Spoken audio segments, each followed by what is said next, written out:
পণ্ডিত দীনদয়াল উপাধ্যায় প্রশিক্ষণ মহা অভিযান 2026 মন্তেশ্বরে বিজেপি 3 নম্বর মণ্ডলের প্রশিক্ষণ শিবির শুরু। সারা দেশ ও রাজ্যের সঙ্গে তাল মিলিয়ে পণ্ডিত দীনদয়াল উপাধ্যায় প্রশিক্ষণ মহা অভিযান 2026-এর অংশ হিসেবে মন্তেশ্বর বিধানসভার 3 নম্বর মণ্ডলের উদ্যোগে পিপলন এলাকায় শুরু হলো একদিনের প্রশিক্ষণ শিবির। শনিবার বিকেল 5টা থেকে শুরু হওয়া এই শিবিরে উপস্থিত ছিলেন মণ্ডল কমিটির সদস্য, বুথ সভাপতি, আইটি সেলের কর্মী ও বিজেপির বিভিন্ন স্তরের কার্যকর্তারা। 3 নম্বর মণ্ডল কমিটির সভাপতি পলাশ মণ্ডল জানান, রাজ্যের অন্যান্য এলাকার মতোই এই প্রশিক্ষণ শিবিরের আয়োজন করা হয়েছে। তিনি বলেন, আজ বিকেল 5টা থেকে আগামীকাল বিকেল 5টা পর্যন্ত সমস্ত বুথ কর্মী ও কার্যকর্তাদের শিবিরেই অবস্থান করতে হবে। আগামীকাল সকালে হুইসেলের মাধ্যমে সকলকে জাগিয়ে যোগ ব্যায়ামের মধ্যে দিয়ে দিনের প্রশিক্ষণ কার্যক্রম শুরু হবে।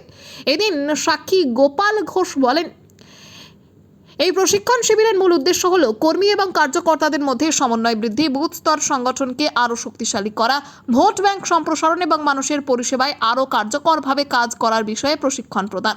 প্রশিক্ষণ শিবিরের সূচনায় বিজেপির দলীয় পতাকা উত্তোলন, বিভিন্ন মনীষীর প্রতিকৃতিতে মাল্যদান এবং প্রদীপ প্রজ্বলনের মাধ্যমে অনুষ্ঠানের শুভ উদ্বোধন করা হয়। এরপর রাজ্য, জেলা ও ব্লক নেতৃত্বকে উত্তরীয়, পুষ্পস্তবক এবং একটি কিট ব্যাগ প্রদান করে সংবর্ধনা জানানো হয়। পাশাপাশি উপস্থিত সমস্ত কার্যকর্তাকে উত্তরীয় পরিয়ে সম্মানিত করা হয়। এই প্রশিক্ষণ শিবিরে উপস্থিত ছিলেন সাক্ষী গোপাল ঘোষ, সৌমেন দাশগুপ্ত, অমল বাগ, পার্থ হাটি, ঝুলন হাজরা, পলাশ মণ্ডল সহ বিজেপির একাধিক বিশিষ্ট কার্যকর্তা ও উচ্চ নেতৃত্ব। আজ কোন জায়গায় কি বিষয়ে প্রশিক্ষণ শিবির চলছে? আজ আমাদের মন্তেশ্বর বিধানসভার 3 নম্বর মণ্ডল, এই 3 নম্বর মণ্ডলের আজকের এই পিপলন স্কুলে আমাদের পণ্ডিত দীনদয়াল উপাধ্যায় প্রশিক্ষণ মহা অভিযান 2026 এটা সারা পশ্চিমবঙ্গে চলছে। আমাদের এই মণ্ডলও আজকে তারই অনুষ্ঠান হচ্ছে।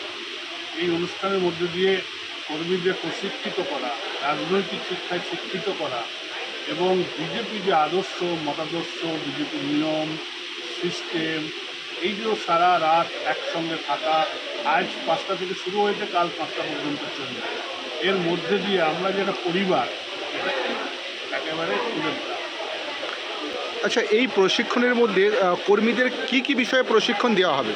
কর্মীদের আমাদের এই সত্র 8টা সত্র আছে, সেটা সমস্ত ক্ষেত্রে ভারতবর্ষের অর্থাৎ বিজেপি, তার পূর্ববর্ষের ইতিহাস, ভারতবর্ষের জাতীয় আন্দোলন, ভারতবর্ষের বর্তমান যে পরিস্থিতির মধ্যে দিয়ে ভারতবর্ষকে সারা পৃথিবীর বুকে 1947-তে যে দ্রুত বর্ধনশীল একটা রাষ্ট্র হিসাবে পরিণত করা এবং বিজেপির অভ্যন্তরীণ যে কর্মীর আচরণ কেমন হবে, আমাদের কাঠামো কেমন হবে, আমাদের সমস্ত ক্ষেত্রে একটা রাজনৈতিক দল, যে রাজনৈতিক দলের একটা বিচারধারা আছে, সেই বিচারধারাটাই কর্মীদের কাছে পৌঁছে দেওয়া এবং তাদেরকে উপযুক্ত এই ব্যাপারে অনুশাসন দিয়ে তৈরি করা। কোনো পুস্তিকা আছে, তাদেরকে একটা পুস্তিকা দেওয়া হয়েছে যে যে যে বিষয়ের ওপর আমাদের এই যে আজকের প্রশিক্ষণ হচ্ছে সেটাকে তারা পঠন পাঠনের মধ্যে দিয়ে জানবে।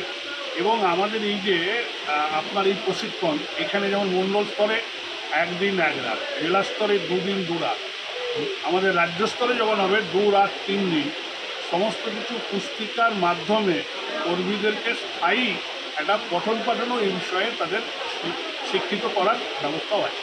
এটা শেষ প্রশ্ন, এলাকাবাসীর উদ্দেশ্যে কি বার্তা থাকবে? এলাকাবাসীকে তো আমরা বলবো, নতুন সরকার যে উদ্যম এবং যে আশা ভরসা নিয়ে আপনারা ভোট দিয়েছেন, নির্বাচিত করেছেন, আসার পরেই শুরু করেছে সমস্ত কিছু কাজ দেওয়া, সরকারের প্রতিশ্রুতি পালন করার জন্য। কিন্তু সময় লাগবে। আপনারা জানেন যে অন্য সমস্ত যে আমাদের বিভিন্ন স্তরের যে গঠনতন্ত্র আছে সেগুলোকে অনেকে কাজ করছে না, ভয়ে আসছে না বা অন্যান্যরা ছেড়ে দিয়েছে, যার জন্য যে আশা এবং যে দ্রুত গতি ছিল, গতি হয়তো কিছুটা আর কি আমরা সেই গতিতে এগোতে পারছি না। কিন্তু সমস্ত আশা এবং প্রতিশ্রুতি পূরণের জন্য সরকার রাত দিন এক করে কাজ করছে। খুব শীঘ্রই সমস্ত মানুষের দেওয়া প্রতিশ্রুতি পূরণ করবে রাখবে।